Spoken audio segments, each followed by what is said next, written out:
எங்கே பயணம் எதற்கு பயணம் சொல்லுங்க சாமி. சபரிமலைக்கு புனித பயணம் போறோம் சாமி. எங்கே பயணம் எதற்கு பயணம் சொல்லுங்க சாமி.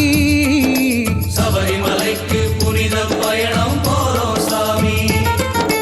யாரை காண சொல்லுங்க சாமி. ஹரிஹர புத்திரன் ஐயனை காண போறோம் சாமி. ஹரிஹர புத்திரன் ஐயனை காண போறோம் சாமி.